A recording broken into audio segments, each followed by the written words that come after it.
Hello friends, मैं शोक कुमार सैनी। आपको मैं रेडियोग्राफी के बारे में जो क्लासेज है वो आपकी लेने वाला हूँ। आज की क्लास में हम एक्सरे के इंट्रोडक्शन के बारे में स्टडी करेंगे। आज की क्लास में हम एक्सरे इंट्रोडक्शन के बारे में देखेंगे। देखिए, ये क्लासेस डिटेल से होने वाली है और लगभग क्वेश्चन पूछे जाते हैं कि सर आपकी क्लासेस का लेवल क्या होगा। तो इन क्लासेस का लेवल एम्स के लेवल का होगा। मैं बहुत डिटेल से पढ़ाने वाला हूँ आपको।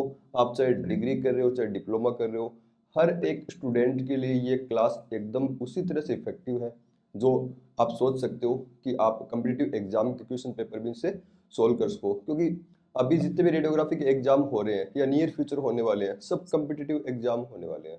तो हम इसका वही लेवल लेकर इसका चलेंगे। हम स्टार्ट करें। मैं इसके अंदर आपको बेसिक रेडियोलॉजी पढ़ाऊंगा। बेसिक रेडियोलॉजी के अंदर मैं इसके अंदर इंक्लूड करने वाला हूँ। देखिए, एनाटॉमी जो मैं नहीं पढ़ाने वाला, दूसरे टीचर पढ़ाने वाले हैं।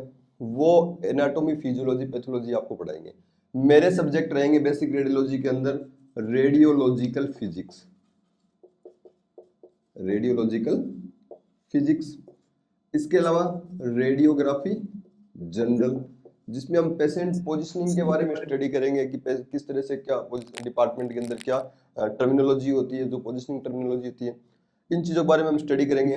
डिटेल से हम देखेंगे इसके अंदर रेडियोग्राफी अलग अलग डिपार्टमेंट्स में कैसे की जाती है। जैसे वार्ड रेडियोग्राफी कैसी होती है, आईसीयू के अंदर रेडियोग्राफी कैसी होती है, जो बेड साइड रेडियोग्राफी किस तरह से होती है।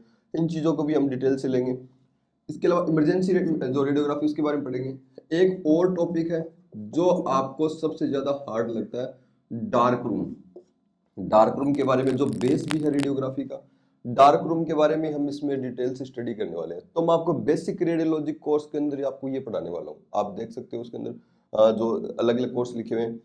एक और है, दूसरी जो क्लास है उस क्लास में एडवांस रेडियोलॉजी की क्लासें होंगी। एडवांस रेडियोलॉजी की क्लासेस के अंदर मैं आपको रेडियोलॉजिकल प्रोसीजर्स, जो स्पेशल इन्वेस्टिगेशन होती है, वो प्रोसीजर के बारे में पढ़ाने वाला हूँ। बेसिक रेडियोथेरेपी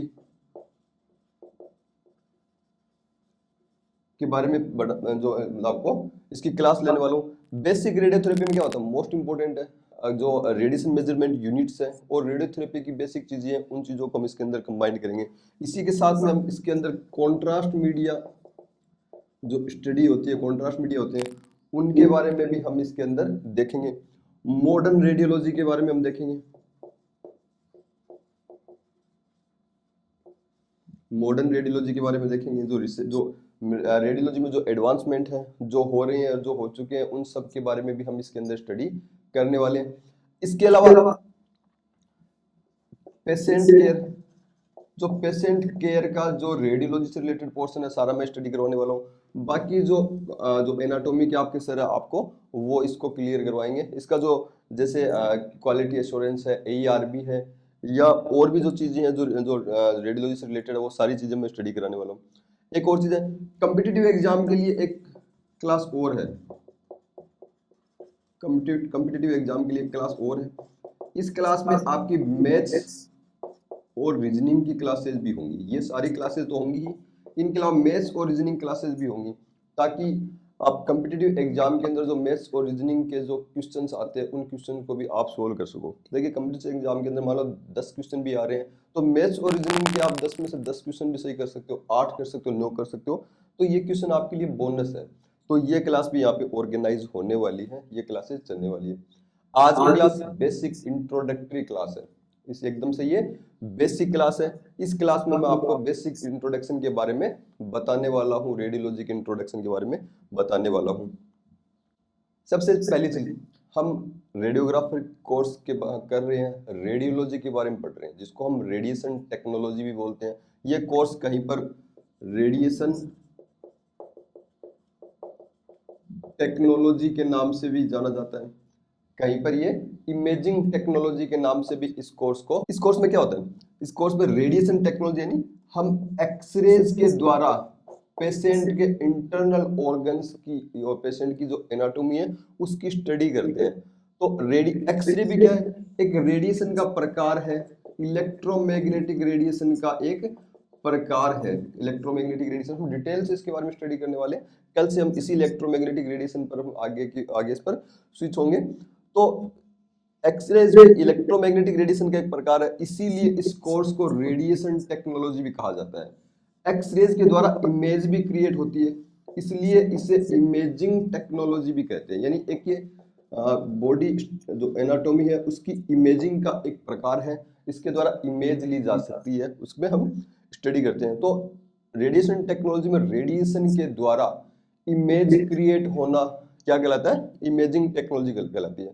तो इसके अंदर जिस भी मोड से जो इमेज प्राप्त होती है बॉडी एनाटॉमी की, जो 2D इमेज भी हो सकती है, 3D इमेज भी हो सकती है, उन सभी को इसके अंदर इंक्लूड किया गया है। जैसे जनरल रेडियोग्राफी, इसके द्वारा क्या होती है? 2D इमेज प्राप्त होती है। क्या होती है? 2D इमेज प्राप्त होती है। और इसके अंदर जो इमेज के लिए जो रेडिएशन काम में लेते हैं वो कौन सा रेडिएशन होता है? वो एक्सरेज होती है। वो क्या होती है? एक्सरेज काम में ली जाती है। इसके अलावा फ्लोरोस्कोपी को भी इमेजिंग टेक्नोलॉजी में स्टडी करते हैं। इसके अंदर लाइव डायनेमिक इमेज प्राप्त होती है, और इसके अंदर भी एक्सरे उत्पन्न करने के लिए जो रेडिएशन सोर्स काम में लिया जाता है वो क्या होती है? एक्सरेज होती है। इसके अलावा सीटी स्कैन के द्वारा 3D इमेज हमें प्राप्त होती है। हम जो जनरल रेडियोग्राफी से हम 2D इमेज प्राप्त होती है, जैसे चेस्ट एक्सरे ले रहे हैं, हमारे चेस्ट एक्सरे गिरी है, एंटीरो पोस्टीरियर या पोस्टीरो एंटीरियर अगर एक्सरे क्रिएट होता है तो वो 2D इमेज होती है, क्योंकि उसके अंदर जो फ्रंट की और बैक सरफेस दोनों एनाटॉमी एक दूसरे पर क्या होती है? ओवरलैप होती है, 2 डायमेंशनल इमेज होती है, द्विविमीय इमेज प्राप्त होती है। सीटी स्कैन के द्वारा हम 3D इमेज प्राप्त कर सकते हैं, यानी हम जो इंटरनल स्ट्रक्चर है उसके क्रॉस सेक्शनल इमेजिंग प्राप्त कर सकते हैं, इमेज प्राप्त कर सकते हैं। इसके अंदर हमें क्या होता है? एक्सरेज, इसके अंदर हम जो रेडिएशन सोर्स के रूप में काम में लेते हैं, जो इमेज जो हमें जो क्रिएट होती है। इसके अलावा एमआरआई, मैग्नेटिक रेजोनेंस इमेजिंग भी जो इमेजिंग टेक्नोलॉजी या रेडिएशन टेक्नोलॉजी के अंदर इसको इंक्लूड किया जाता है। क्यों?